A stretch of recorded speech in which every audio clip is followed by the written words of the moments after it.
have some insights regarding the demand of culture from our prioritized markets. You know, it's good sometimes to hear it from the outside looking into us. And this will be delivered by a guy who actually has 1 foot in the Finnish market and 1 foot in the German market. And I think he is one of Arctic Europe's dearest friends since many years, actually. Jan Badur from Nordic Marketing. Welcome, Jan. Thank you.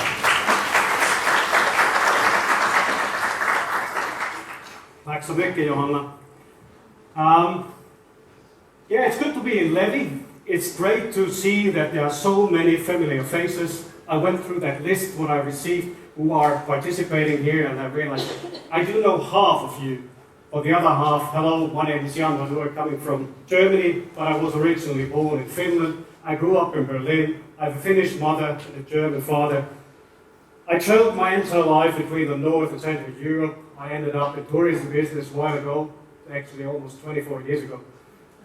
Our company is turning 20 this year, and I realized that one of our first customers was a big hotel down here in the valley. And since then, I've been following the development of Levi region, been working with Visit Levi for many years, so very thankful for that.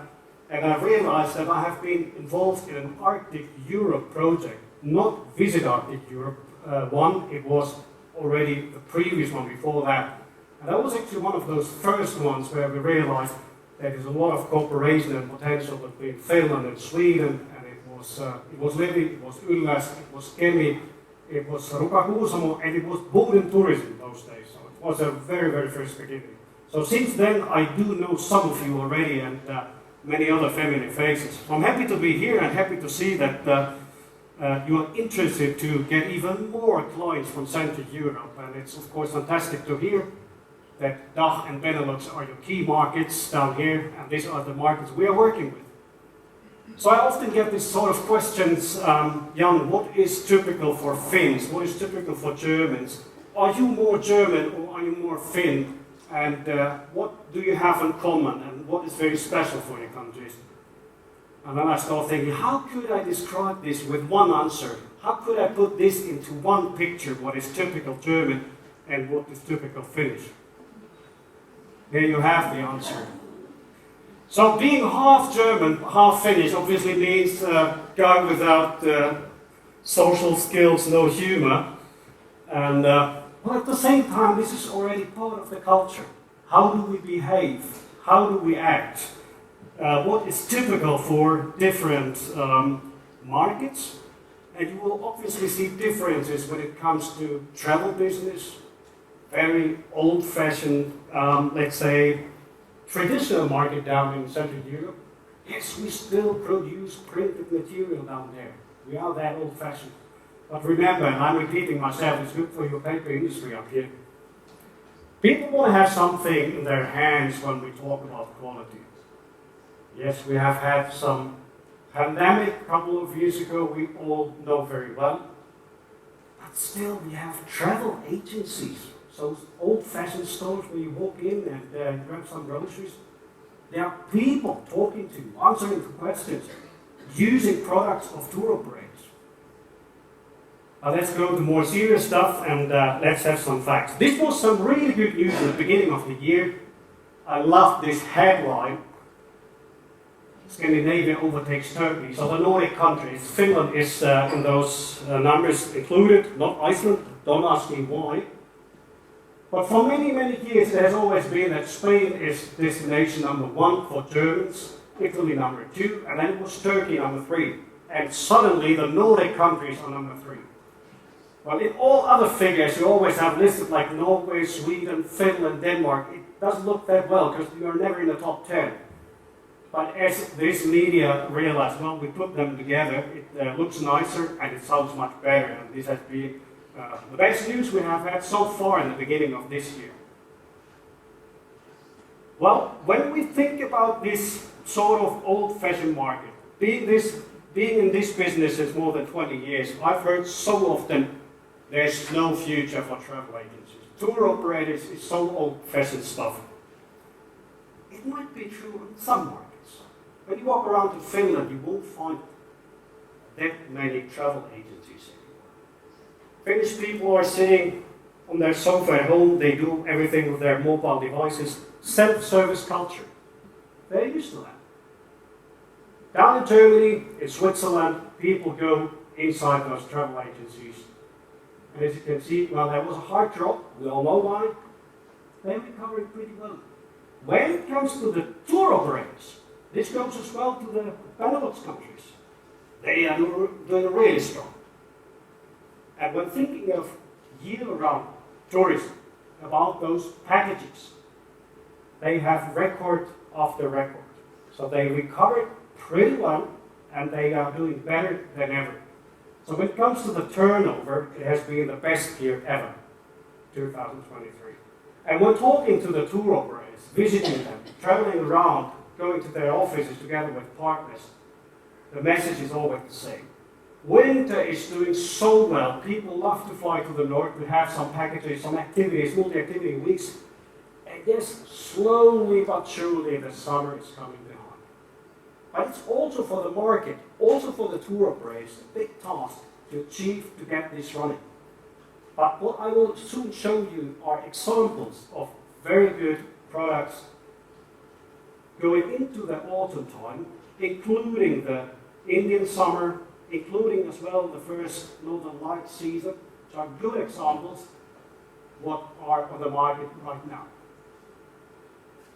When it comes to numbers, and this is based on fact, this is the latest data from our database, we do know there are 1,500 tour operators only in Germany. Then we have tour operators in Switzerland, Austria, and the Benelux countries. And as you can see, it's a huge number for selling Norway, Sweden, and Finland. So just to give you the first example, the first row, we have German tour operators, more than 700 selling Norway, 650 selling Sweden, and Finland close to 600.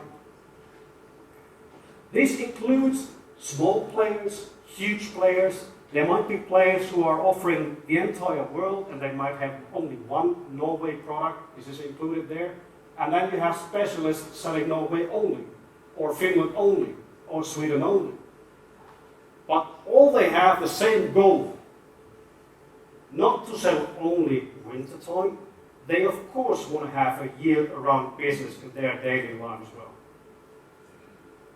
We will hear some colleagues speaking later on, tour operators from those markets sitting here for the panel discussion. And they will maybe open up a little bit what it's about selling this autumn time and Ruska or Indian summer. Once again, yes, the Germans might be a bit peaky with using the money, same with the Dutch people, easier with the Swiss or Belgian people, but at the end of the day, they spend a lot of money. And again, new records. After COVID, people started to go back to the roots, you could say. Not so many longer weekends, short flights to some cities. It's like back to the roots, one longer summer season, summer holiday, and then maybe a winter holiday, and maybe an autumn or a Christmas holiday, whatever. So people are traveling less in terms of how many trips they do, but they spend much more money. So per traveler, when talking about German clients, consumers, they spend almost 87 billion euros just in travel. When we look into the future, thinking of the role of tour operators, the need of packages, the need of ready-made tours for the consumers. So it's a very, very clear sign that there is a need, there is a pressure from the market. The Central Europeans love to be served. I know with the Nordic countries, and I'm repeating myself, it's a self-service culture, and it's absolutely fine. You're used to that. You do everything by yourself. You book by yourself. Down in Central Europe, you are used, when you sit down in a restaurant, you get served. Same in a pub, you get served. Same in a travel agency, you get served. They are humans answering to the questions, knowing the destinations, experts who know about those packages, and they are helping with all kinds of issues when it comes to those travels. Well, back to the topic of the day. We have heard fantastic presentations in the morning. What is culture about? Well, in a very general, very basic level, everything what humans are doing, creating. So this combination of the lovely nature you have out here and your professional knowledge for those travelers. Sometimes the very basic things, the very local things, are very exotic for the foreigners. We have heard this from guides, safari guides, being in the business for long, when they ask their clients after a multi-activity week, having all sort of experiences and adventures, what was the highlight during that week? What do you like most? So the answer has been sometimes sitting on a campfire in the middle of nowhere. And this describes pretty well what it is being part of this northern community. Diving as a client, as a consumer, as a guest, as a tourist in your daily life. So combining your knowledge, your background with this nature, all those activities. So the people coming from Central Europe, they use money to experience. They are ready to pay for it. They are using a lot of time compared to many other countries when it comes to traveling. And of course they are very experienced, they might be very demanding. So they of course compare what they have experienced earlier. But they are not looking for Disneyland. They are not coming for shopping. So they want to know what is your daily life, what is the typical food, how do you live out there? Are the streets open during winter time? What about the children? Do they have school in winter when you have snow like 1 meter or 2 meters or even more? So the very basic things might be very exotic. And bringing this closer, the local food, as we heard today, or being part of this local community, this is already part of cultural tourism. I gave this good example. There is this Savonlinna Opera Festival, and of course this is a product in the market as well, and they are specialists selling that for this very, very niche specific target group. But when we think in general what people are coming here for, what is their motivation to travel to the northern part of the Nordic countries? It's the nature, and when they are there, they want to experience the nature. It can be a very hard activity, it could be like a 1 week husky safari, but it can be soft adventure. But they want to meet the locals, they want to hear about the background, how you live, what is typical for you, and it's not about mass tourism. So we are talking about lots of individuals coming here during summertime, often with their own cars or with the rental cars, and we will soon see some examples of what it is about. So let's have a look into those overnights. Same point, Kirsi mentioned it, the cottages are not in there. But just to give you an idea what time of the year different markets are traveling. And this is now statistics from Finland. So this is like the hotel statistics and not the small and single cottages. And just to compare, blue is Germany, Netherlands is red, and Switzerland is the dark blue below. So you can see there is kind of a peak during winter time. It's not Christmas, so it's not Santa Claus why those people are coming. So it's about the activities. And you see it's strongly based in the Netherlands on those direct flights. And luckily and finally Germany, after years of trying hard, is very well covered now with direct flights. But when you look to the summer season, it's pretty long. When talking about Germany, it's 84 million inhabitants. And if summer holiday starts, luckily we don't start all at the same time. So it's like by region, 6 weeks, which extend the summer season. So in some parts of Germany, same actually in Switzerland, that you start from June and then it goes all the way up to September. And this is an issue where everybody has been struggling with, and I know you are aware of that. When people are traveling in August and September and places are closed, it might happen that they travel somewhere else. So keeping places open, offering services, also for individuals during that time, it creates a lot of taxes, of overnights, but they need the services, otherwise they escape and they will be somewhere else. Let's go to some very concrete examples. German tour operators, actually you will see Janka in short time here and on stage as well in the panel discussion. Just to give you some concrete examples, what does it mean to have a product on the market? German-speaking countries, and these are now those fantastic examples where all Europe 3 countries are combined. So you see the Arctic Europe region for individuals, car round trips, combined Finland, Sweden and Norway. It's about the fantastic landscapes, but it is as well to understand how can we live there.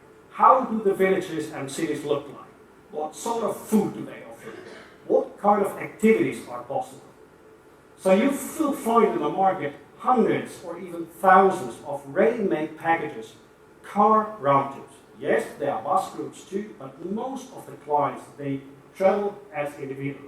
And as you can see, covered on those, or nicely presented on those maps, there might be long distances. As we heard today, during summer, they don't want to stay that long in one place, so they will travel around. They might stop for 2, maximum 3 nights in one place, and then they continue. But to stop, to be longer than that one night, they need something to do. And the tour operators, they need the argument, they need the content, they need the reasons to sell this to a client. Say, you should stay in Levi or Ullas or Luleå or Kiruna or in Alta or wherever 2 or 3 nights, because these are the things you can experience, you can do, and you can dive into. If they don't know about it, they will continue to that place when they know something about it. So be aware of that. They need more content. And some examples. Göran, this is actually your place. So where they visit as individuals, a place in Swedish Lapland on the coastline, again, it's about berry picking, mushroom picking, making some food on the campfire. So in that case, learning how to do the local food, using the local ingredients, learning from the locals what sort of food they are eating and preparing, and then doing this in outdoor conditions. For people living in a big city, this might be the first time in their life that they try to get an open fire running and then even make some food. Animals watching, all sort of nature-based activities. So the tour operators, they need this. And the clients are ready to book those. But if there's only a flight or only an accommodation, it's not enough. These are the reasons to come, to visit, and this is the motivation for travelers to choose northern Finland, northern Sweden, or northern Norway. Same when it comes to those double auroras, the northern light season, starting already in autumn time. So these are those examples, how to push these markets, how to push those destinations in other times of the year. Again, it's about the very unique things you can experience here, combined with a local way of life. Let's have some more examples. Heilenderreisen from Cologne, specialist for hiking tours, all kind of hiking trips around Europe. And actually I visited them just a couple of weeks ago. And they said, Finland is nowadays our market number 1. Well, winter time. But summer is coming very, very well behind. And this is the message from those tour operators, that they are realizing, yes, the south is getting too hot, people are looking for alternatives. So coolcation is sort of being part of the chain already. And as they are selling other European destinations as well, they are very aware of this issue. So again, it's about the nature, it's about national parks, it's hiking in small groups, guided tours, but then again, visiting Sida in Inari, that you have sort of touch to the local history, the Sami culture, the reindeer herding. So these are the topics, how to attract people to go hiking in the north, not only because of the national parks, as well when it comes to those local things and the traditions. Another one, Zeitreisen, Hamburg, they have this sort of, they call it Swedish Lapland, and as you can see where it's located, It's not on your map, if I assume correctly. But again, it's about learning about the local way of life. So it's sort of repeating myself now. It's the Northern Lights, it's Sami culture, additionally it's Husky, but then again it's also Sami culture, it's about reindeer herding. So all these things, put it into one package. And as you can see, these are trips for a week. They are not coming here for a day, they are not joining just a 2-hour safari. They have something to do for every day. And again, here on these round trips, you once again see very clearly why this networking and this cooperation is so important. So use this format, use this project for this sort of cooperations when it's easier for the tour operators to sell. Just to bring some more examples before we are running out of time. Again, different types of tour operators now from the southern part, from Munich. It's Marco Polo, Eisen and Studiosos. Group travel, the one is for the more younger ones on the right-hand side, so for the more elderly people. If they love to use the very young-looking people on their pictures, they have been very honestly, it's like 65 plus, 55 plus in reality, but don't say that. This is what I look for, and the one is for the more younger, the more active people. And at the end of the day, even they are elderly people, they are still very active. They are not sitting only in the bus and looking out of the window. These are the ones who step out of the bus. They use time. These are the clients who take part in activities. They go into museums. They want to have accommodations with a typical local. They try to avoid the mass tourism places. So they go to hidden places and they want to see and meet the locals. They want to learn about the locals. So for them, the guides, they have a really important role when it comes to content. Again, other topics, other regions, but it's always the nature combined with activities and the local way of life.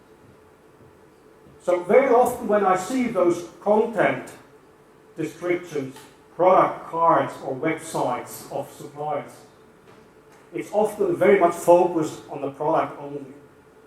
But by opening up what your company is about, what is your background, what is the history of the company, what is typical local, do you use local ingredients, do you use local stuff, all this sort of upgrade your product and it's more attractive for those tour operators.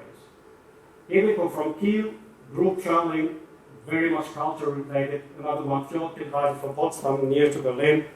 They are specialists in the Nordic countries and they have there the segmentation, families with children only. Honestly, when they started, I thought, well, you are so specialist, how do you will manage this? I was wrong. They are doing so well. They have a big team nowadays. There are so many families in Germany who are ready to pay for it, that there are people, experts, doing these packages. And again, it looks very simple, and this is what the people sometimes look for.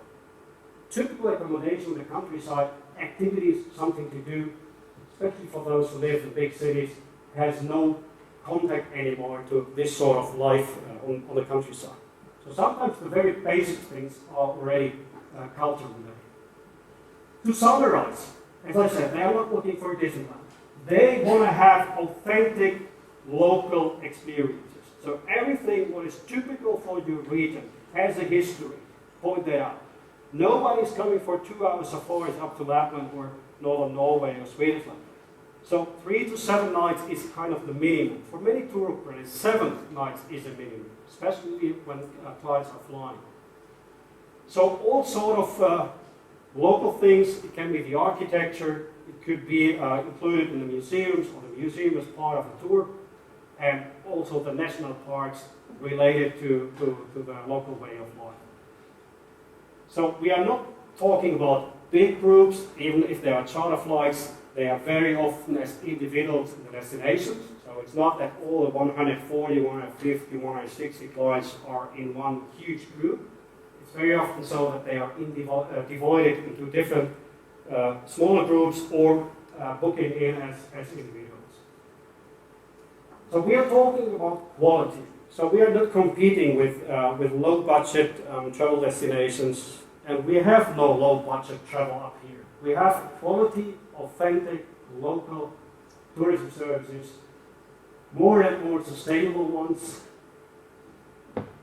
And the last point, I'm not going into that, it's for another speech, talking about pricing.